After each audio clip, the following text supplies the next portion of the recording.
Good afternoon and welcome to another JPR Live Session brought to you with the support from the Talent Club. Joining me in the JPR Steve Nelson Performance Studio on the campus of Southern Oregon University is singer-songwriter Melissa Carper, and she's joined by guitarist Doug Strahan. She's on tour right now on the release of her latest called Ramblin Soul. Melissa Carper, welcome to JPR. It's good to have you here in person. How are you today? Great. Thanks, Dave. Thanks for having me. Yep.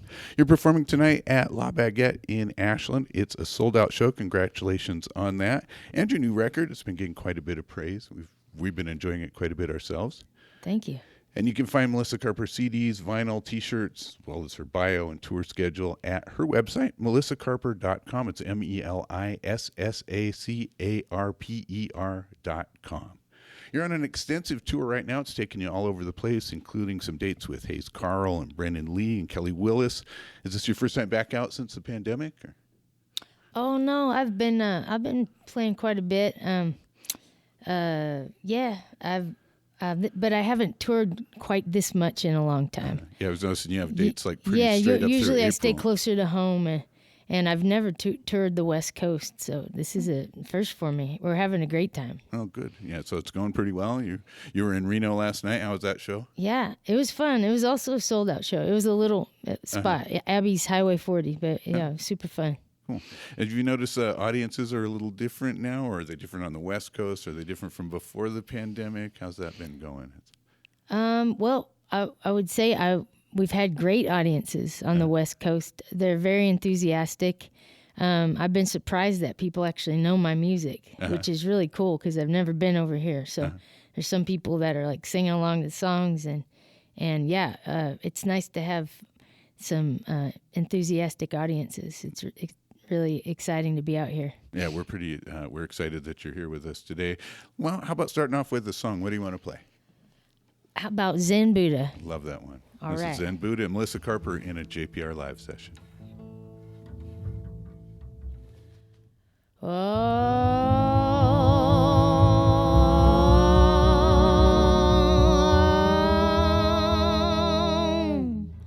I gotta be a Zen Buddha to stand next to you, babe, 'cause I want you bad, and it ain't getting no better, it's getting frustrating, hanging out with you, babe, taking up meditating, to get out of the state that you put me in.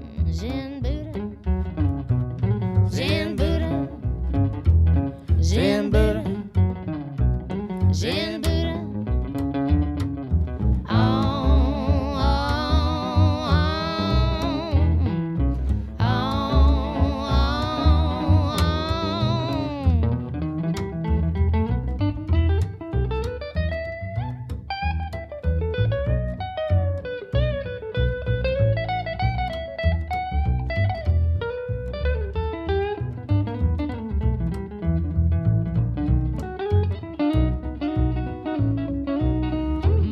Getting bigger than the Mount Everest.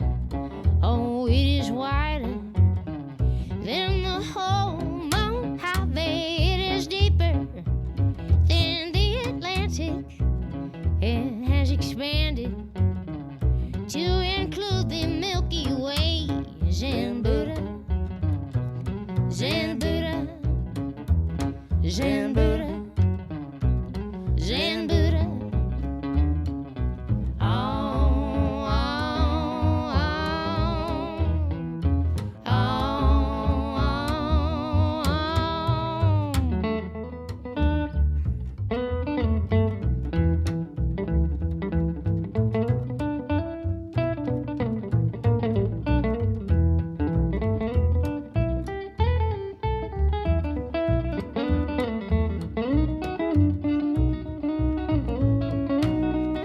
Be a Zen Buddha to stand next to you, babe, 'cause I want you bad, and it ain't getting no better, it's getting frustrating, hanging out with you, babe, taking up meditating, to get out of the state that you put me in.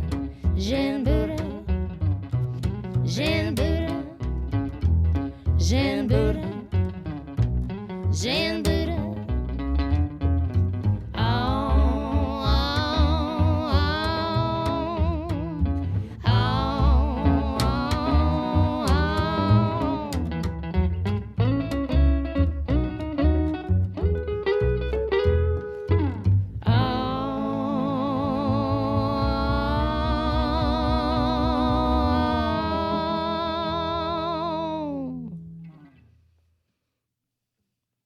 That is Melissa Carper, joined by Doug Strahan in a JPR Live Session. That is Zen Buddha. It's a tune off of her latest release called Ramblin Soul. Where did you come up with that song? Zen Buddha? Yeah.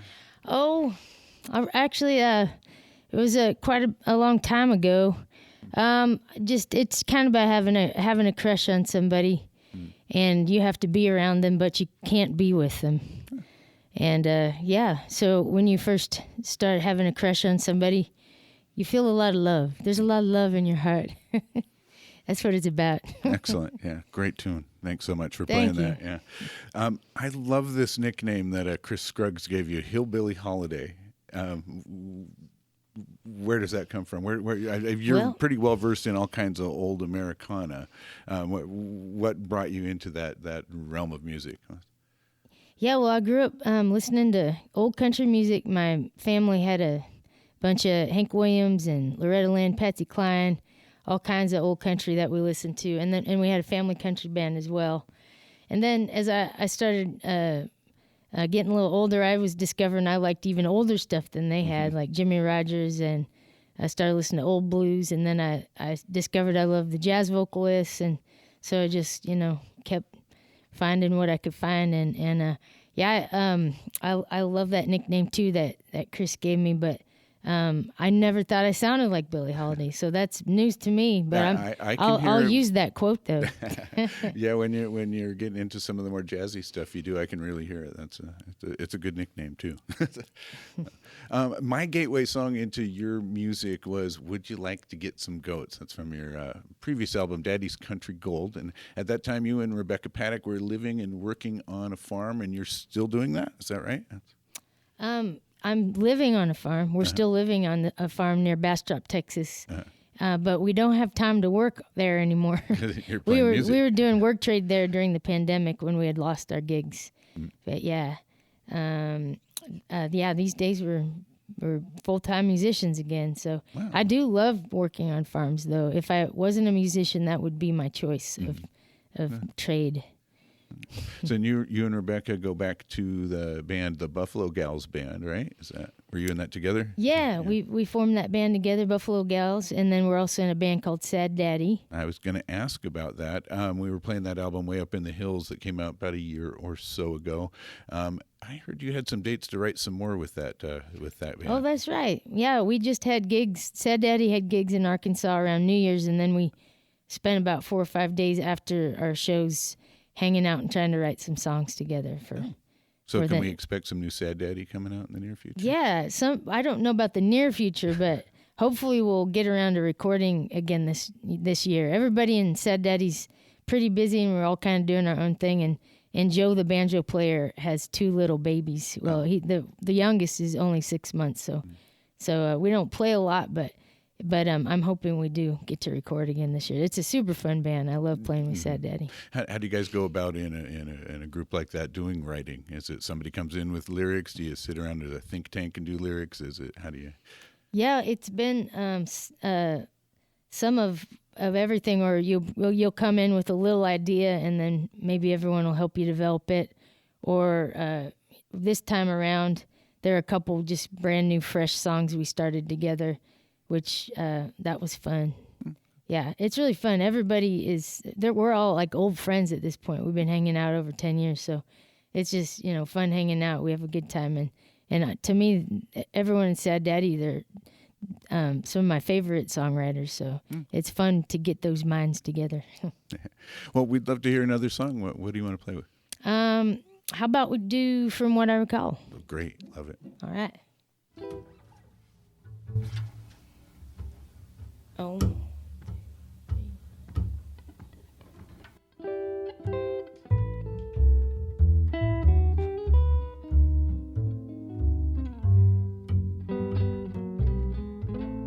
From what I recall, from what I recall,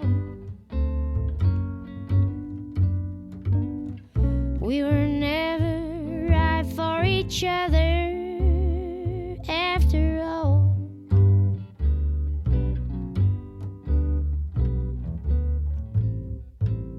I was much too short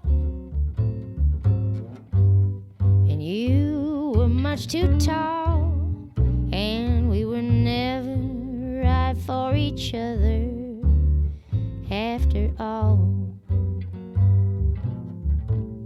From what I recall, from what I recall, we were never right for each other after all.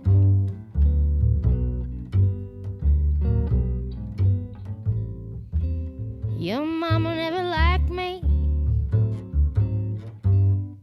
and I never liked your pa, and we were never right for each other after all.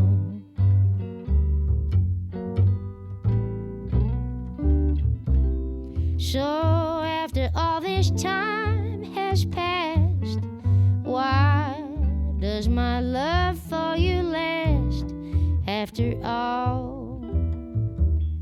Yes, after all.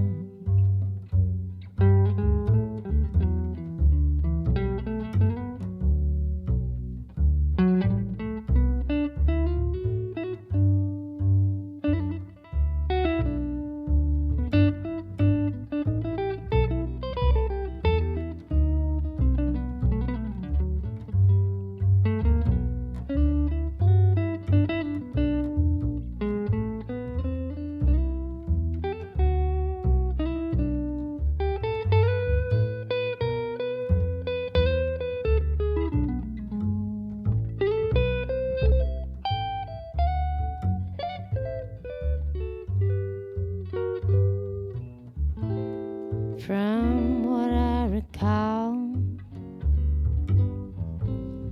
from what I recall, we were never right for each other after all.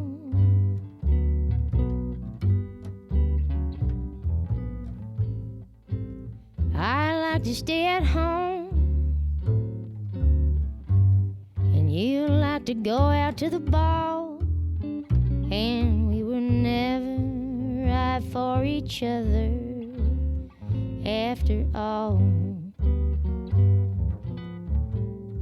From what I recall, from what I recall, we were never right for each other after all.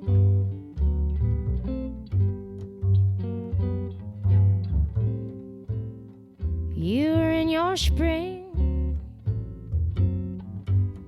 and I was in my fall, and we were never right for each other after all.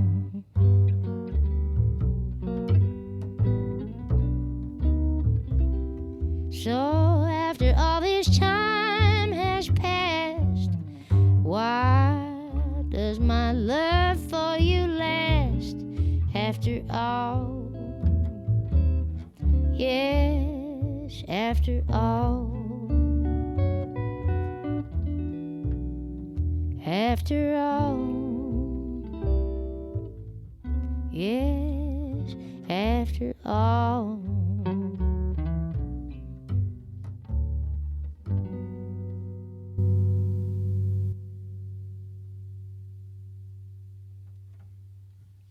That's Melissa Carper in a JPR Live Session with What I Recall, a tune off of her latest record called Ramblin Soul, joined by Doug Strahan, playing some nice tasty guitar on that tune. You've worked with a couple other Americana musicians that we play quite a bit on Open Air, Sarah Farrell and Brendan Lee. Brendan Lee actually wrote Hanging On To You with you on your new album. Is that right? Actually, that's just her song. Is it? Yeah, it's just Brendan Lee. I didn't write that one, but I put it on there because I love it, and she hardly ever plays that song. So, yeah. So, hey, you got a song from her. How did you guys all meet? Yeah. Well, I've known Brendan a really long time. I moved to Austin in 2009 and almost immediately met her and started playing some bass with her. And just over the years, we've become really good friends, and we started co-writing, and we've written several things together now. And also, recently, we've started playing in a trio together with Kelly Willis. So that's a lot of fun, too. Yeah, I imagine yeah. so. And Sierra, I don't know, I haven't known her near as long as Brendan. I met her when I moved to Nashville, and she was playing out there. And first time I heard her sing, I was just absolutely blown away. Yeah, that's what we got. I had to go talk to her. I was like, "Who do you listen to? Right. How do you sing like that?" Yeah, we got her album about a year ago as well. Yeah. We're like, "Yep, this is the real stuff." It's kind of right in there with what you're doing, and as well as the Brandon Lee album that came out last year. All just like really great Texas swing-based kind of music. A great album. Yeah. Could we expect maybe a trio with Carper, Farrell, and Lee, or maybe with Kelly Willis? Or is it Kelsey Willis? Sorry. Oh, Kelly Willis. Kelly Willis. That's right. Sorry, having a brain cramp. Yeah. So the trio that we're actually going out quite a bit this year. Kelly Willis, Brendan Lee, and myself. So those dates are as a trio. That's as a trio. So we'll be trading songs, and we back each other up, and we've learned harmony to each other's songs. So it's like, kind of like a band, but sort of like a song swap too. Yeah. Oh, cool. That if you guys get out to the West Coast, you're welcome back here. For sure. Thank you. Well, I think we're getting close. We actually might be coming out to Oregon. I know we're doing Montana, and then they're setting up some stuff even further west. So there's a chance we're coming to Oregon. We'd love to have you back for sure. That's you've written songs in the past about a couple of different vans. You wrote a song about a Chevy van, and on the new album, there's the 1980 Dodge van, and the album's called Ramblin Soul. You have a relationship with the road. Is that safe to say? Yeah. I seem to have driven a lot of miles in my life, and also moved around a lot. I don't really stay in one spot for too long, and I don't know why. It just keeps happening. I would like to settle down someday. You've spent a lot of time busking. How does that? How do you feel like that helps you develop your musicianship and your writing and your performing? Is that a? Yeah, I started busking when I moved to Eureka Springs, Arkansas, in my early 20s, and I think it was really good practice for me to learn how to sing and to learn how to project. And you're not using a microphone, so you're trying to get over top, the traffic and everything. So there, you kind of, if you don't ruin your voice, you sort of learn ways of projecting. And I busked quite a bit down when I lived down in New Orleans as well, and that was a lot of fun, busking on Rural Street and getting to hear all the other musicians down there. Yeah, there's some stiff competition down there for. That's right. Yeah, well, you got to get up at 5 a.m. to even get a spot on Rural Street. One of the songs on the new album is an Odetta song, "Hit or Miss." What drew you to that song? Well, somebody suggested I play that song actually, and I started listening to it, and I was a little bit intimidated. I thought, there's no way I can pull this song off, but I started trying to sing it and turned in a demo to the producers of the album, and I guess they thought it was good enough. So does that have any significance to you as just the meaning of that song? Is it Yeah, I do. I love the message of that song. Absolutely. It seems like an individualism and empowerment kind of with For sure. Gotta Be Me sort of thing. Yeah, I think it's got a really great message. It's really fun to sing. Yeah. And then there was another song, Ain't a Day Go By, that was based on someone who was important to you. Tell us about that. Yeah, I wrote Ain't a Day Goes By for my dog Betty. Yeah. That's a sweet song. Thank you. Yeah. Well, how'd you like to play another song for us then? Yeah, you bet. I think you mentioned earlier you might want to hear the 1980 Dodge van that'd song. be a good one. Yeah. Yeah, that was a van that I was given by my parents when I was a teenager and I was about to go off to college. So they gave me the family Dodge van, and I think they didn't realize I was going to travel all around the country and start living out of it. Great. 1980 Dodge van. This is Melissa Carper in a JPR Live Session. 1, 2, 3, 4.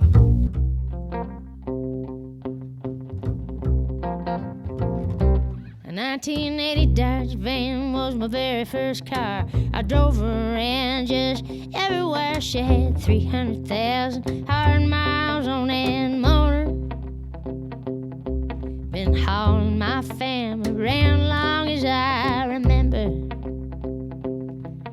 Now that van was mine. I'm gonna turn her around one more time. That beautiful big brown 1980 Dodge van. She took us to D.C., Six Flags, and worlds of fun. Daddy asleep at the wheel, Mama riding shotgun. I'd steer where my daddy slept. He'd put it in cruise, take a little nap. How we stay alive in that 1980 Dodge van. A 1980 Dodge van, she was a Mexican van. Had all 5 kids and a country band. Went all around to the Eagles, Elks, and Moose. When I got a hold of her, I really turned her loose. I took out all them seats. Had a home on wheels, oh, it was real sweet. I was living large in that 1980 Dodge van. I'd hobo around with my home parked on the street. From town to town, busking and living free. Well, my first rambling days were in a Dodge van Mom and Daddy gave me. I drove her proud up and down all across the land. Then one day, that old van, she didn't want to start no more. I took her to a lot of mechanics and they broke my heart. Thousands of dollars later, well, she still had a broken carburetor. Wish someone could fix that 1980 Dodge van. A 1980 Dodge van was my very first car. I drove her around just everywhere. She had 300,000 hard miles on that motor. Been hauling my family around long as I remember. And now that van was mine. I'm gonna turn around one more time. That beautiful big brown 1980 Dodge van. Turn around one more time. Sure did love that 1980 Dodge van.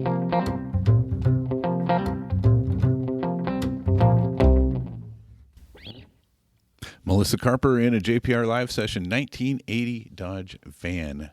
That's off the new album, Ramblin Soul. You can find it and more information about Melissa Carper, including her tour dates, at melissacarper.com. Did your dad really drive that, put it on cruise control, and take a snooze? That really happened. Wow. I remember I was like 11 years old or something when I started steering the car. That's when you're old enough to steer. So your dad could snooze so and he you could sleep. steer. Yeah, I can't believe it. Seemed normal when I was 11, but now looking back, I can't believe we did that. Well, thanks so much for visiting with us today. We wish you the best on the rest of your tour and look forward to whatever you're doing next, because we enjoyed it quite a bit. Thank you. Thanks so much for having me, Dave. You bet. This JPR Live Session was brought to you with the support of the Talent Club, located at 114 Talent Avenue in Talent, Oregon. They feature live music on a regular basis and a relaxed atmosphere to gather. Find their music schedule at talentclublive.com. And you can find this and our past JPR Live Sessions at ijpr.org, also at Spotify, Stitcher, and Apple Podcasts.